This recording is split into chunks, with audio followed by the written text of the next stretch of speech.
और बच्चों अब हम अगली एरर पर पहुंच गए हैं। ट्रंकेशन बाद में बताएंगे, पहले हम लिस्ट काउंट की बात करेंगे। लिस्ट काउंट तुम भी जानते हो, किसी भी स्केल से जो हम से कम डिस्टेंस नाप सकते हैं। लिस्ट का छोटा काउंट करना। तो लिस्ट काउंट का मतलब यही होता है कि सबसे छोटा कितना नापा जा सकता है। जैसे कि मैंने यहाँ पर ऊपर लिख भी दिया है कि देखिए, तुमने स्केल देखे होंगे, स्केल में मार्किंग होती है, तो उस मार्किंग से ही तो मेजरमेंट होता है। तो मैंने यहाँ पे लिखा है the minimum value that can be measured by the measuring instrument is called list count. जो भी इंस्ट्रूमेंट तुमने लिया है, चाहे मीटर वाले लिया है या वर्नियर कैलिपर्स लिया है या स्क्रू गेज लिया है, तो उससे तुम कम से कम कितनी डिस्टेंस नाप सकते हो, वो ही उसका लिस्ट काउंट होता है। वैसे तो मैंने कुछ एग्जाम्पल भी लिखे हैं यहाँ पर। जो हमारा मीटर नापने वाला होता है, स्केल जो होता है, तो उसमें जो है हम कितनी लिस्ट काउंट होती है उसकी 0.1 सेंटीमीटर। अरे फीटा ही ले लो, जैसा में फीटा लिखा होता है, फीटा प्लास्टिक वाला, ऐसा ये फीटा, इसकी लिस्ट काउंट जो होती है वो 0.1 सेंटीमीटर होती है, 1 mm कह सकते हो। और जो वर्नियर कैलिपर्स यूज करते हो तुम, उसकी जो लिस्ट काउंट होती है वो 0.1 mm होती है। और जो स्क्रू गेज होती है उसकी और भी कम होती है, 0.01 mm होती है। अब इसकी बात करते हैं। पहले मैं तुम्हें इसमें दिखाने की कोशिश करता हूँ। देखिए ध्यान दीजिए, इसमें तुम्हें पता है जो ये बड़े लिखे हुए हैं ना, दूर दूर लिखे हुए हैं, तो ये तो इंच वाले शो करते हैं, और जो ऊपर वाले सेंटीमीटर, तो सेंटीमीटर छोटा होता है, ठीक है। लेकिन सेंटीमीटर के अंदर भी देखिए मार्किंग की गई है। तो मैं इस मार्किंग को फैला तो सकता नहीं, जूम तो नहीं कर सकता, क्योंकि जूम कर दूंगा तो फिर ये डिस्टेंस नापे कैसे, गलत हो जाएगी। तो एक बार को तुम थोड़ा सा सोचिए कि मैं वहां पे दिखा रहा हूं हल्का सा जो है, सपोज करो मैंने ये शो करा यहां पर, एक मिनट सही से खींच लेता हूं।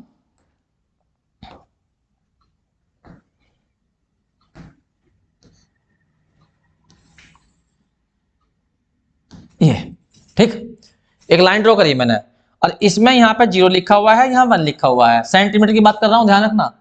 इधर यहां पर 0 है और इधर यहां पर 1 है।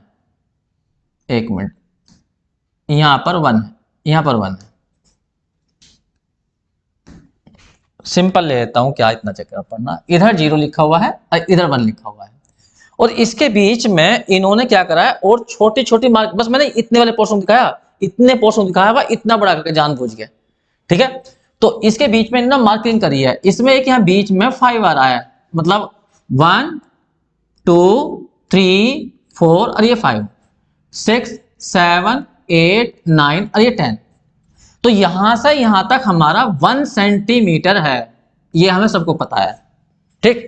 और जो ये अंदर है, इन डिवीजन की बात करिए, जो डिवीजन हो रहे हैं, जो पार्ट हो रहे हैं, ये 10 पार्ट है। तो एक पार्ट की यहां से लेकर यहां तक पार्ट की ये डिस्टेंस कितनी हुई, ये डिस्टेंस कितनी हुई, ये डिस्टेंस चेक करिए, क्योंकि सबसे छोटा मेजरमेंट इतना ही किया जा सकता है। तो ये बैठेगा 1 बाय, क्योंकि 1 सेंटीमीटर पूरा है हमारा सवा तक का, और 10 तुमने पार्ट कर दिया, तो 1/10 इतना सेंटीमीटर, या कह सकते हो तुम 1 mm कह सकते हो, या 0.1 सेंटीमीटर कह सकते हो। वही मैंने यहां पर लिखा है। तो इसका मतलब है सबसे छोटी जो चीज माप की जा, मेजरमेंट किया जाता है इस स्केल के द्वारा, वो 0.1 सेंटीमीटर या 1 mm ही मेजर किया जाता है। इससे तुम कम मेजर नहीं कर सकते। एक बार छोटी सी एग्जांपल देता हूं। मान लीजिए हमारे सामने, एक मिनट के लिए,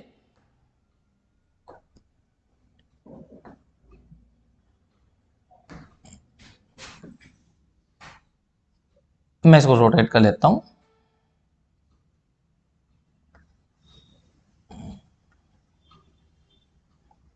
अब मैं इसको ऊपर लाता हूं और मैं इसे नापने की कोशिश करता हूं। मैंने इसे यहां पर रखा, इसका एक सिरा मैंने 0 पर रखा जानबूझ के। इस सिलेंडर लिया मैंने और इसको मैंने आगे और बढ़ा दिया, ये बढ़ा दिया, और यहां तक ले आया मैं, लास्ट में यहां तक इसके सामने तक। तो कोई पूछेगा सिलेंडर की लंबाई कितनी हुई, तो तुम कहोगे 1 सेंटीमीटर, कोई दिक्कत ही नहीं है। अच्छा ठीक है, अब सिलेंडर को हम अंदर बुलाए, मैं यहां पे ले आया, यहां पर इस बीच वाले पे ले आया, इस वाले पे 1, यहां पर, ठीक है। तो कोई पूछ लेगा अब कितना हुआ, तो क्या पूरा तो बैठता है यहां से तक का 1 सेंटीमीटर, अब उसका आधा हो गया, 1/2 सेंटीमीटर हो गया। या ये कह सकते हो 1 2 3 4 5 5 mm हो गया। लेकिन अगर मैं थोड़ा सा इसे और आगे बढ़ा दूं, जो ये मार्क हो रहे हैं इनके बीच में को ला दूं कहीं को, तो क्या तुम बता पाओगे अब कितना हो गया? देखो यहां पर 5 mm हो गया, यहां तक का तो 5 mm हो गया।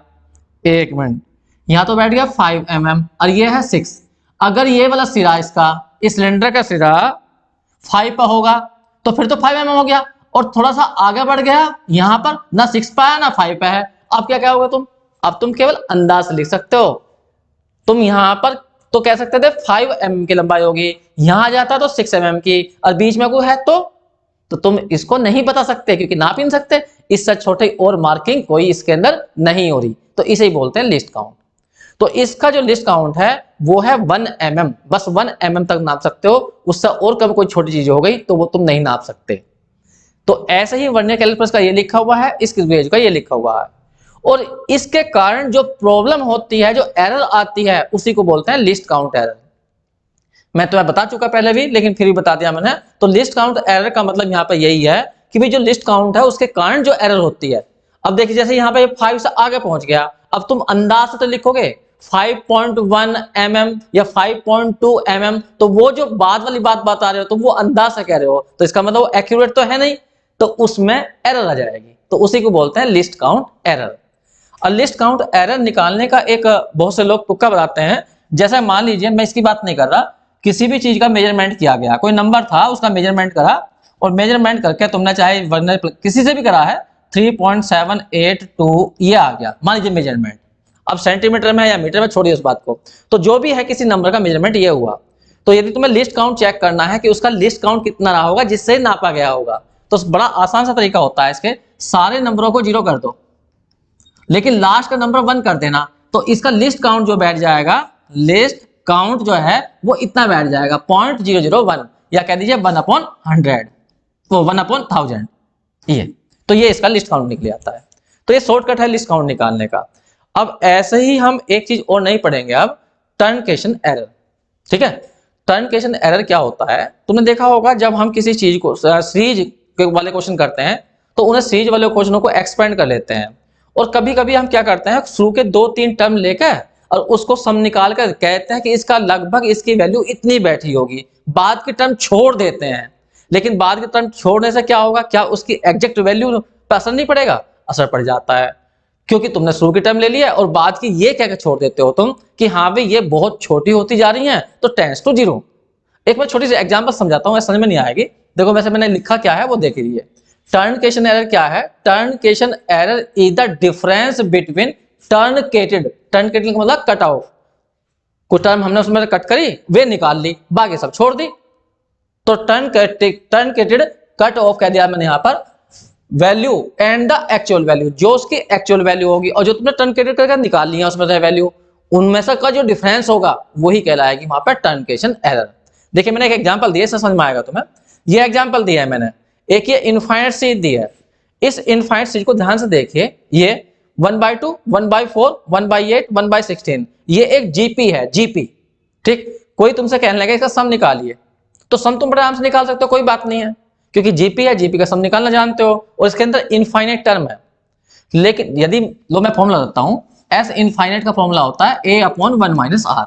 ए का मतलब फर्स्ट टर्म, तो फर्स्ट टर्म है इसका 1/2, तो ये बैठ जाएगा 1/2 अपॉन r भी बैठेगा इसमें 1/2, इससे इसे डिवाइड करो 1/2 ही आएगा, तो 1 - 1/2, और इसमें से ये गया 1/2, इससे कैंसिल हो गया 1, तो इस पूरी चीज का सम जो है वास्तव में वो 1 है। लेकिन कभी कभी तुमने देखा होगा हम क्या करते हैं कि पीछे की टर्म छोड़ देते हैं, नो भाई 1/16, 1/32, उसके बाद छोटा छोटा होता जाएगा ये, तो छोड़ दीजिए, तो हम शुरू की कुछ टर्म लेकर और उसका सम निकाल लेते हैं। लेकिन हमें पता है जब हमने पीछे की टर्म छोड़ी है तो वो एक्चुअल में जो सम होना चाहिए वो नहीं आएगा।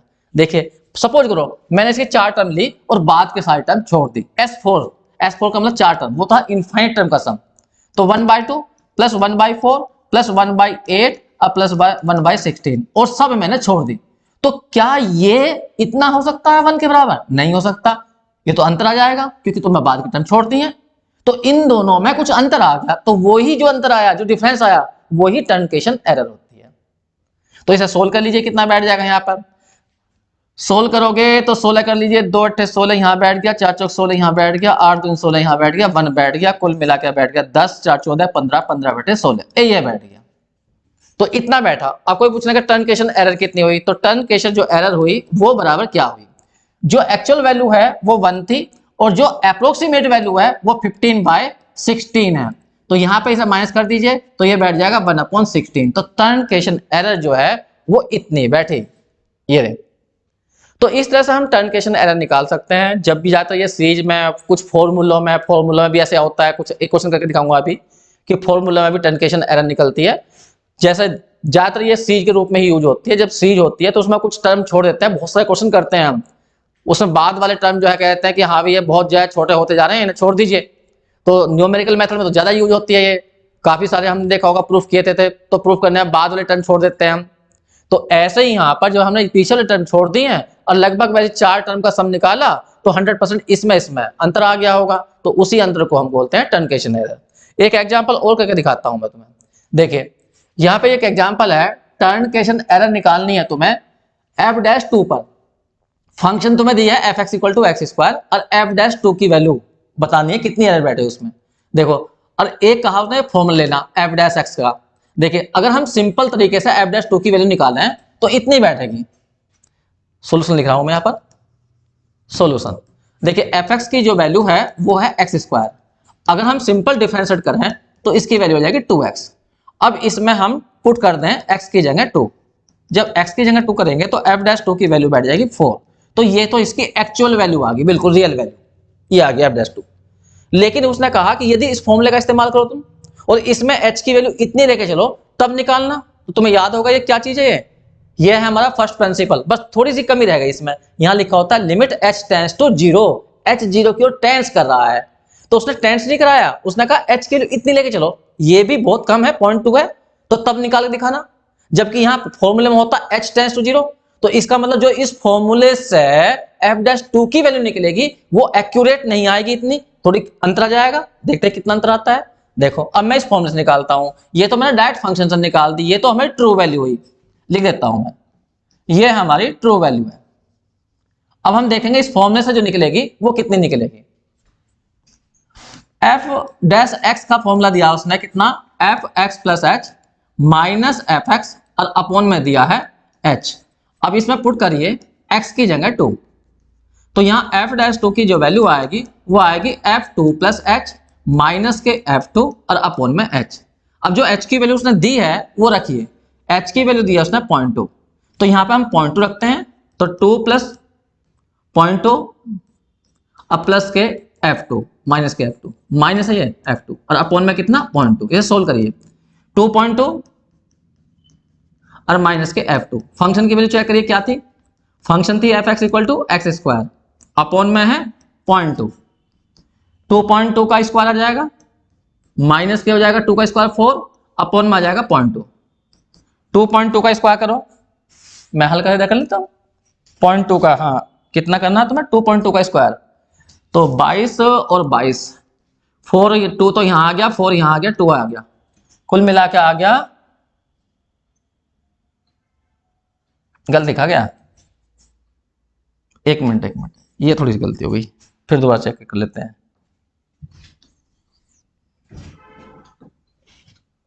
क्या करना था, 22 की 22 में मल्टीप्लाई करती ना, हाँ तो 4 4 और फिर आ जाएगा 4 4, कुल मिला के 484 ये बैठेगी।